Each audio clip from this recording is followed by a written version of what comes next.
In today's video, I want to share another version of a magic knot that has quickly become my favorite.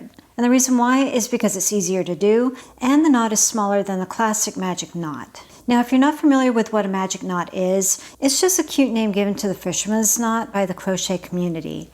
It's an excellent way of joining yarn together because it doesn't come undone no matter how close you cut to the knot itself.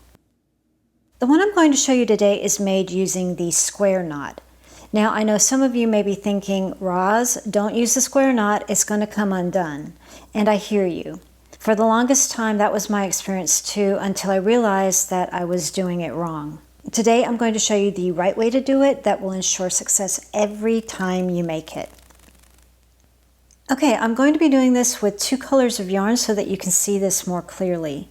Here's an easy phrase that will help you remember the order you want to make your knot. I want you to memorize this. Right over left, left over right. That's it. Take the end on the right side and place it over the yarn on the left. Make a turn or a wrap, however you want to say it, to complete your first tie. Now make sure both of your ends are facing upwards again. Now we're going to do left over right. Take the end that is on the left side and place it over the end on the right, and create another tie. Now this is what your square knot should look like. Pull on all 4 ends of the yarn to tighten your knot. I also like to pull on the long lines of yarn at the bottom to tighten it as much as possible. And that's your square knot completed. You can snip your tails as close as you like, and that knot won't come out. Beautiful. If you find that the knot pulls out easily as you're trying to complete the knot, or it comes undone when you tighten it, you have not made a square knot. Chances are you've made a granny knot. This is an inferior knot that will come undone and you don't want to use it. Sorry, Granny.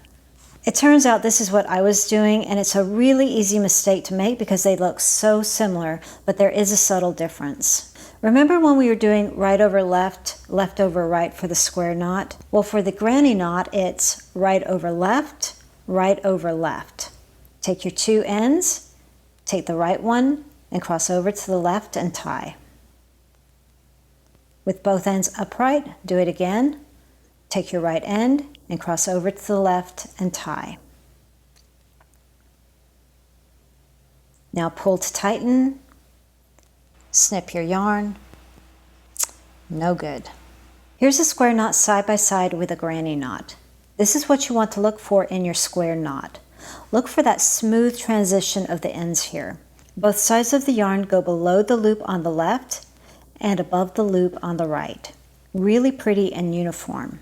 If you take a closer look at the granny knot, you'll see the ends go on opposite sides of that loop. Look how it goes above and below. That's not what you want to see. This will come undone.